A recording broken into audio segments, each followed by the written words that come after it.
Hello, and welcome to a somewhat anachronistic reading of some more Poe. Today I am going to read The Raven. And as usual, please forgive traffic noises and noisy neighbours, cats playing around, that sort of thing. But we are accompanied by the delightful sound of heavy rain. So, to the poem. The Raven. Once upon a midnight dreary, while I pondered weak and weary over many a quaint and curious volume of forgotten lore, while I nodded nearly napping, suddenly there came a tapping, as of someone gently rapping at my chamber door. "'Tis some visitor," I muttered, tapping at my chamber door. Only this and nothing more. Ah, distinctly I remember, it was in the bleak December, and each separate dying ember wrought its ghost upon the floor. Eagerly I wished the morrow, vainly I had sought to borrow from my books a cease of sorrow for the lost Lenore, for the rare and radiant maiden whom the angels name Lenore, nameless here forevermore. And the silken, sad, uncertain rustling of each purple curtain thrilled me, filled me with fantastic terrors never felt before. So that now, to still the beating of my heart, I stood repeating, "'Tis some visitor entreating entrance at my chamber door. Some late visitor entreating entrance at my chamber door. This is it, and nothing more." Presently my soul grew stronger, hesitating then no longer.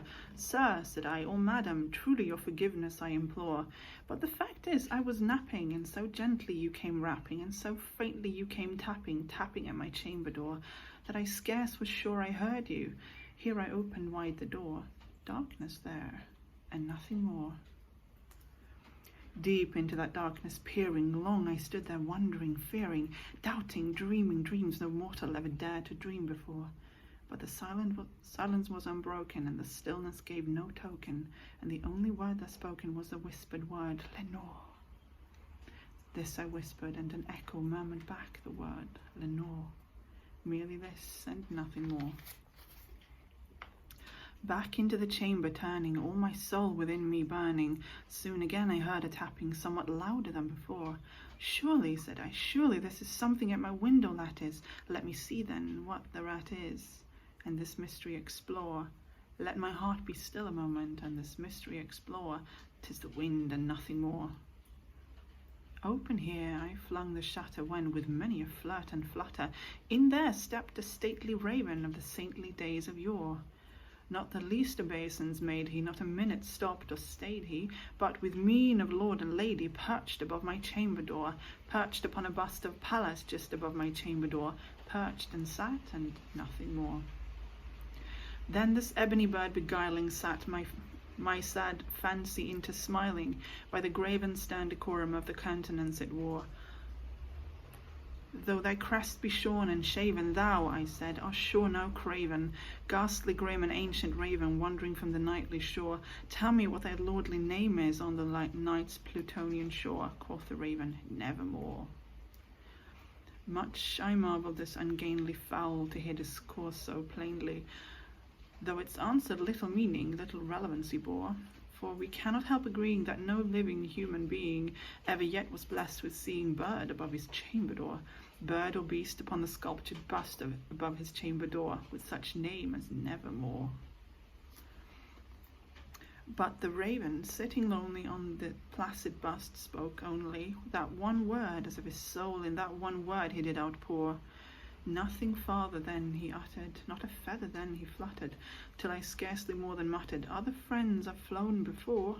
On the morrow he will leave me, as my hopes have flown before." Then the bird said, "Nevermore."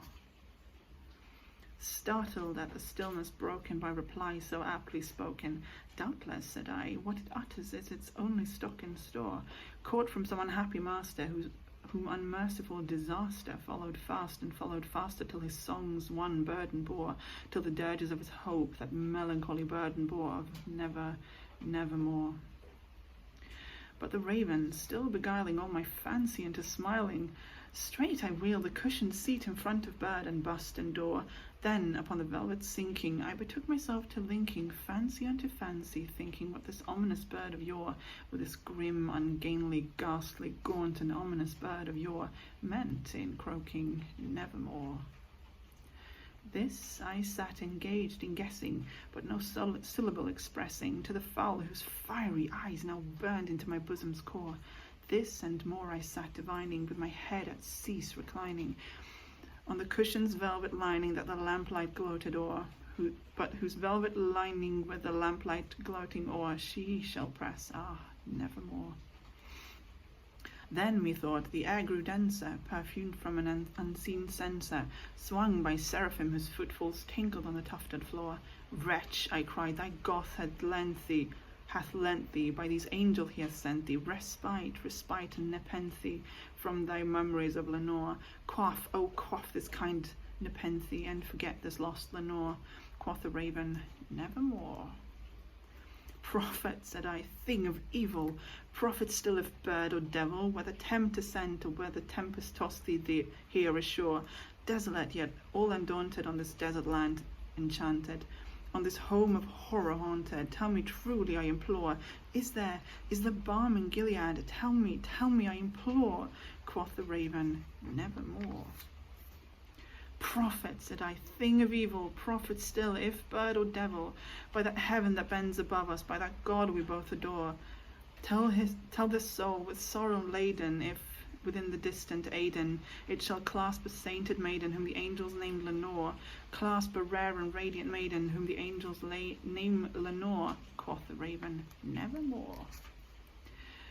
Be that word our sign of parting, bird or fiend, I shrieked, upstarting, get thee back into the tempest and the night's Plutonian shore.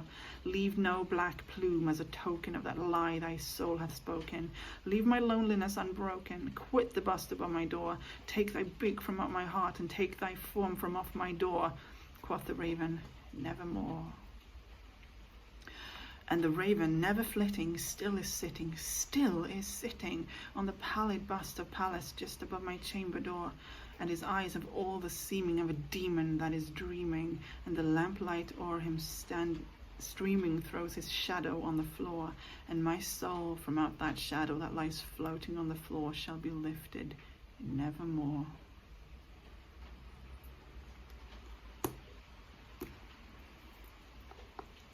Thank you for listening.